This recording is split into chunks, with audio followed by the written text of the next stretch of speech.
Welcome to the deep dive. Today we're going to ditch the excuses and really dive deep into self-discipline Okay. with Brian Tracy's book, No Excuses. That sounds good. It's like a total masterclass in achieving amazing things. Right. You know what really got me hooked was this crazy stat. Yeah. Only 3% of adults actually write down their goals and plans. But here's the thing. They actually earn more than the other 97%. Whoa. Combined. Makes you wonder, right? Definitely makes you think. Like, are they onto something? Yeah. It suggests there's a strong connection there, right? Yeah. Between like intentionality planning and achieving success. Yeah. It's not just working hard. Right. It's about working smart and having that roadmap. Yeah, to help us navigate that roadmap and figure out the so what moments. Okay. We've got an expert here with us. Excited to be here. So let's jump right in. Okay. Tracy starts with this idea of someday I'll, which is kind of this metaphorical place we've probably all been to at some point. Yeah. It's where we put all those dreams we keep putting off. Right. Like writing a book, starting a business, or learning that new skill. But it's also where we make excuses. Yeah. Where we justify not taking action. Right. Have you ever found yourself on someday I'll? Oh, absolutely. We all have those aspirations that just simmer on the back burner, Right. Recognizing those patterns. Right. And why we procrastinate is crucial to breaking free. Yeah. What's really interesting is that Tracy himself was once a resident of Someday Isle. He shares his personal journey of going from struggling salesman to building successful businesses. Wow. And it's all thanks to self-discipline. It shows that we can evolve. Yeah. We're not fixed, and self-discipline is the key. So it's like he's saying success isn't this magical thing reserved for the chosen few, but it's a series of choices and actions that anyone can take. It's about recognizing those clues, Yeah. If we look at those who achieved what we want, we can see the habits and strategies they used and apply them to our own lives. So let's talk habits. Okay. Tracy's big on continuous improvement. Right. He uses this analogy of physical fitness. You don't reach peak fitness and just stop working out. Oh, do you? Definitely not. It's ongoing effort. Right. He even talks about this dentist who's always upgrading his skills. Wow. Even went to a conference to learn this cutting-edge technique, which led to his financial independence. Wow. That's amazing. It really makes you think, Yeah. what's one skill you could improve to seriously boost your chances of success? It's a really powerful question to think about. Yeah. What's interesting is that sometimes just improving one skill can have this ripple effect. Right. It opens up new opportunities and creates momentum in other areas of your life. Now, Tracy doesn't just stop at achievements. Okay. He dives into character as the foundation for lasting success. Right. He's all about values like integrity, honesty, and willpower, especially the ability to resist the easy path. Right. He makes it sound like building character is a prerequisite Absolutely. to achieving those big goals. He calls character a bulwark against temptation. I like that. One of the best analogies he uses is the two wolves. Okay. One is good choices. The other is bad. Right. The one you feed grows stronger. That's a good one. It reminds us that self-discipline isn't just checking things off a list. Right. It's about becoming the kind of person who can resist those quick fixes and stay focused on the long game. So think about your own life for a second. Okay. What wolves are you feeding? Which choices are strengthening your character? Right. And which ones might be eroding it? Yeah, it's a good question to reflect on. Right. Without a doubt. Yeah. The choices we make, even the small ones, shape our character and our lives. Now, to really make those good choices, Okay. we got to revisit goal setting. Remember that 3% stat? Yeah. Tracy really hammers home the link between written goals, plans, and financial success. And it's not just anecdotal. There's actually a neurological basis for it. When we write them down, we imprint them on our subconscious. Interesting. It makes a vague desire into a tangible target. Okay. He even has a 7-step method for achieving goals. Yeah. It involves setting deadlines, creating action plans, and staying focused. I'll admit I'm guilty of just keeping goals in my head sometimes. Yeah.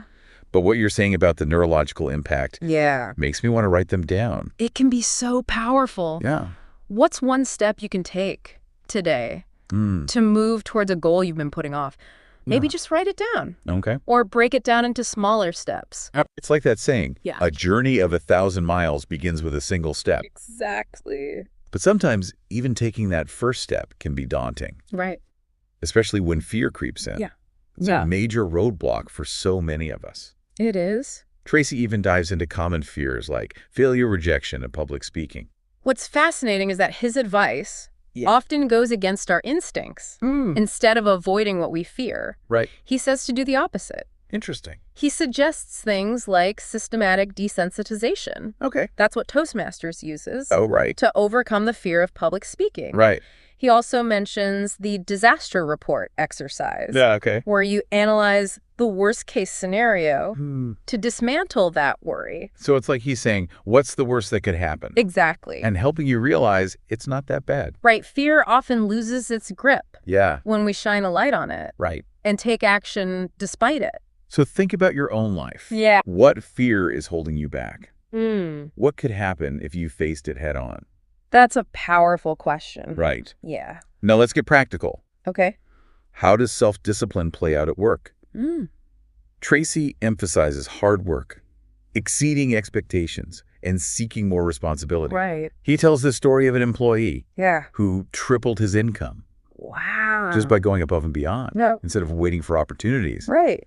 He created them. That's a classic example of initiative and dedication leading to amazing results. Tracy also talks about financial discipline. Okay. He's big on saving. Yeah. He suggests that today we should aim to save 15–20% of our income. Wow, 15–20%. Yeah, to achieve our financial goals. That's significant, but it makes sense when you think about the long term. Right. He also tackles Parkinson's law. Okay. The tendency for our spending to expand with our income. Yeah, it's like our lifestyle magically inflates, Right. And we're no better off. This is a sneaky trap. Yeah, it is. So to combat this, he introduces the wedge principle. Okay. It's basically creating a gap between your growing income and your spending. So as your income grows, Yeah. you consciously save a portion of that increase Right. to prevent lifestyle inflation. It's like giving yourself a raise. Yeah. But instead of spending it, you're investing it in your future. It's powerful. Right. Yeah. It's a way to break free from living paycheck to paycheck. Absolutely. Speaking of finances, Okay. what's your take on the wedge principle? Seems straightforward. It is a powerful tool. Yeah. But it does require discipline and planning. Right. Do you think it's realistic for most people? I think what's helpful is to break it down. Right. You don't have to start at 20%. Exactly. It's about finding what works for you. Right. And building those habits. It's not all or nothing. Right. Even an extra 1% each month can make a difference. Now, it's not all work and money. Tracy also explores self-discipline in relationships, especially marriage. Okay. He emphasizes compatibility, communication, and treating your spouse as your best friend. All good advice. Right. Absolutely. But what's interesting is how he looks at communication styles between men and women. Okay. He talks about research on brain activity. Men are more linear and focused, while women process multiple things at once. So that's why my partner zones out when I'm talking. Well, it's not necessarily zoning out. Right. It's a different way of processing. Got it. Tracy stresses active listening. Okay. Paraphrasing to ensure understanding and seeking feedback. So important. Yeah, for any healthy relationship. Totally. Let's pause here for a second. Okay. Let everyone soak this in. Sounds good. We've covered a lot. We have. From someday I'll to the wedge principle. Right. And those communication differences. Yeah. When we come back, we'll dive into the rest of No Excuses. Looking forward to it. Stay tuned for more wisdom on self-discipline. Okay, so before the break, we were talking about self-discipline in relationships. Yeah. Now let's look at parenting, Oh. where self-discipline is constantly tested. Right. Tracy really emphasizes the long-term impact of raising kids. He says self-discipline is crucial. It is? For setting a good example. Right, kids are like sponges. Totally. They absorb everything. It makes you think about the messages we send. Yeah, even unintentionally. Absolutely. He stresses teaching values. Yeah. Goes beyond just words. It does. It's about living those values. Right. He shares this story Okay. about teaching kids to always tell the truth. It's about building that foundation of honesty and integrity, which leads to self-confidence. It's like that saying, do as I say, not as I do. Yeah. Just doesn't cut it. It doesn't. Kids are more perceptive than we think. They are. So how can we walk the walk? Good question. What's one small way you could show more self-discipline? Okay. To set a good example for your kids. Right. Maybe it's sticking to your workout routine, being mindful of your language. Yeah. Or just following through on promises. Even small actions can impact a child's development. Now, Tracy doesn't just focus on achieving success. Okay. He also talks about happiness. He identifies 5 key ingredients. Okay. Health relationships, meaningful work, financial security, and self-actualization. He connects those to Maslow's hierarchy of needs. Right. That's a great connection. Yeah. He says we need to meet basic needs before pursuing higher level fulfillment. It's a reminder that our well-being is holistic. Totally. You can't be truly happy if you're stressed about money or neglecting your health. Yeah, and that self-actualization piece is so interesting. Right. It's about becoming the best version of yourself. Yeah, living a life aligned with your values. Right. It's empowering. It often requires stepping out of your comfort zone. Yeah, taking risks and embracing challenges. Right. It's about growth. Exactly. Speaking of challenges, the next chapter is about forgiveness. Tracy says it's crucial for inner peace and happiness. And here's the thing. He calls it a selfish act. Interesting. I know it sounds weird. Yeah. But hear me out. Okay. It's about understanding that forgiveness isn't about the other person. Right. It's about freeing yourself Okay. from anger, resentment, bitterness. Letting go of the past to move forward. He uses this analogy Yeah. of drinking poison and expecting the other person to die. Right. Holding on to negativity hurts us the most. He also talks about the forgetting curve Okay. and how we can shorten it by choosing to let go. It's about recognizing that we have a choice. Yeah. We can dwell on the past. Right. Or focus on the present and future. So let's think about our own forgiveness curves. Are we holding on to something that's making us unhappy? Good question. Are we letting ourselves let go? It's worth thinking about. Right. Definitely forgiveness isn't about condoning actions. Right. It's about freeing ourselves from the past. Now back to the workplace. Okay. Tracy talks about self-discipline in business. Working hard, exceeding expectations, taking on more responsibility. Right. He tells a story of an employee who really excelled just by doing those things. So instead of waiting to be noticed, Yeah. he made himself invaluable. That's a great example of taking initiative. It is. And going above and beyond. And that same approach applies to finances too. Right. We talked about saving 15–20%. Yeah. And breaking free from Parkinson's law. Right. That expenditures rise to meet income thing. Yeah. It's like our lifestyle is on autopilot. Exactly. That's where the wedge principle comes in. Okay. It's about putting a wedge between your income and expenses. So instead of spending every raise, you save a big part of it. It's about investing in your future. Right. Instead of falling into that lifestyle inflation trap. But saving can be tough. It can. What does Tracy say to make it easier? He says to set clear financial goals. Okay. And visualize achieving them. So you have something to work toward. Right. A house, early retirement, a financial cushion. It's like having a reward in sight. Exactly. Now, shifting gears a bit. Okay. I'm curious about what Tracy says about time management. He has a whole chapter on it. He does. He says it's one of the most important skills for success. Time is so valuable. It is. We can't make more of it. Right. So the question is how to use it best. It's easy to get lost in daily tasks. Yeah, and lose sight of what matters. Tracy says to treat our time like we treat our finances. Okay. He calls it personal strategic planning. That's a great way to put it. Right. Yeah. It's about approaching time with purpose. Instead of just reacting. Yeah. We choose how we use our time. He even suggests some questions. Right. Like, what are my key result areas? And what's the most valuable use of my time right now? Those are powerful questions. They are. They make you evaluate how you're spending your time. Right. Are we focused on what matters? Yeah. Or just busy work. It's a constant challenge. It is, but it's worth it. Right. When we manage our time well, we feel less stressed, we're more productive and fulfilled. But life isn't always easy. Right. We all face challenges. We do. So how does Tracy suggest dealing with them? He has a chapter on problem solving. Okay. He says to stay calm. Right. And take a structured approach. He even says sometimes problems are actually opportunities. Yeah, it's all about perspective. It is. He gives a 6-step process. Okay. First, define the problem clearly, then ask insightful questions. Okay.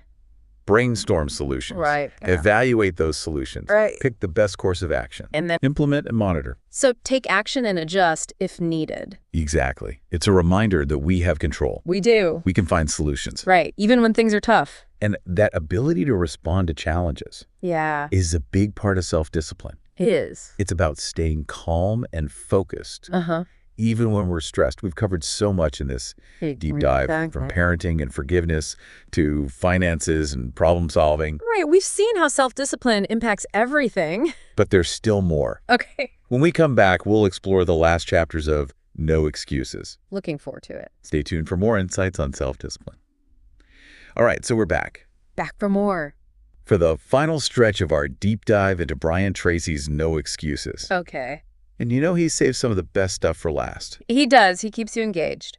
Before the break, we were talking about problem solving. Yeah. Now Tracy shifts to something really fundamental. Okay. Health and energy. He actually calls it the most important ingredient for a happy life. It's interesting how he calls health a deficiency need. Yeah. Like, we don't think about it until it's gone. Right, like who worries about their teeth until they have a toothache? Exactly. He says real happiness needs good health and energy. Makes sense when you think about it. It does. If you're exhausted all the time, it's hard to be excited at anything. Right. Tracy lays out what he calls the 5 P's of excellent health. Okay.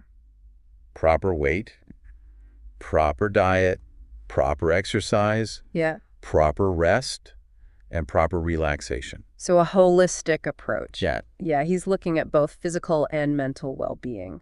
What are your thoughts on that approach? I think it's really important. Yeah. We often focus on just one or two of those things. Right. But neglecting the others can really throw things off. Yeah. Like, you can be fit, but still stressed and sleep deprived. And Tracy doesn't shy away from the tough stuff. Okay. He talks about overeating and being overweight. He calls it one of the biggest challenges to self-discipline today. He's not wrong. Right. We're surrounded by temptations. Yeah. It's so easy to fall into bad habits. It is. What's interesting is how he talks about changing our set point. Okay. Basically, the weight our body wants to stay at. Right. He says to create a mental picture of ourselves at our ideal weight and then take consistent action. So it's not just about willpower. Right. It's about changing your mindset. Yeah, developing those new habits. Right. He also talks about exercise. Of course. Not just for weight, but for overall health. He says we don't need to be marathon runners. Right. Even a little bit consistently can make a huge difference. He tells a story about this woman who started jogging at 68. Wow. And ended up running marathons. That's incredible. It shows it's never too late to start. So true. What's one small change you could make to get more movement in your day? Yeah, maybe taking the stairs instead of the elevator. Okay. Or a walk at lunch. Great ideas now. Speaking of habits. Yeah, Tracy talks about willpower. He does. He calls it a mental muscle. I like that analogy. Yeah. It gets stronger the more you use it. Right. So the more we exercise it, the easier it is to resist temptation. And make good choices. He even gives strategies for boosting willpower. Okay, like what? Avoiding decision fatigue by planning meals ahead of time. Removing temptations from your environment. Right. And rewarding yourself for progress. So setting yourself up for success. Exactly. Okay, so we've talked about health and willpower. Right. But what about courage? Tracy has a whole chapter on it. Okay. He says it's essential for facing our fears. Yeah. He even says courage is the foundation of all other virtues. That's a big statement. It is. He's saying that courage isn't about not being afraid. Right. It's about acting despite fear. Taking that leap of faith. He suggests this exercise. Okay. Write down your fears and ask, what's the worst that could happen? Often the answer isn't that bad. Right. It puts things in perspective. It does. We have more control than we think. And courage is tested in our relationships, too. It is. We've talked about communication and forgiveness. Right. But what about setting boundaries? Or standing up for ourselves. That's where assertiveness comes in. Right. Tracy has a chapter on that, too. He does. He says it's about communicating your needs. Yeah. Clearly and respectfully. Without being aggressive. Right. Or passive. He gives techniques for being more assertive. Okay, like what? Using I statements, setting limits, and learning to say no. So important. It is. It's about knowing your worth. Right. And advocating for your needs. So as we wrap up this deep dive into No Excuses, okay, let's think about the overall theme of self-discipline. It's been in every chapter. It has, from goals to character to health and relationships. What's your takeaway about its power? I think Tracy nails it. Yeah. When he says self-discipline is the master key to achieving amazing things in every area of life. It's about making conscious choices. Yeah, choices that match our values and goals. And it's a journey, not a destination. Well said. So if you're looking for a guide to self-discipline and creating a life of purpose and success, Brian Tracy's No Excuses is a must-read. It's full of practical advice and inspiring stories. It really challenges you to be your best. It's a life-changing book. But you have to put it into practice. Right, no more excuses. That's a wrap on our deep dive into No Excuses. Thanks for having me. We hope you found it helpful. Yeah. Remember, you have the power to create the life you want. You do. One disciplined choice at a time. One step at a time. Until next time, keep diving deep.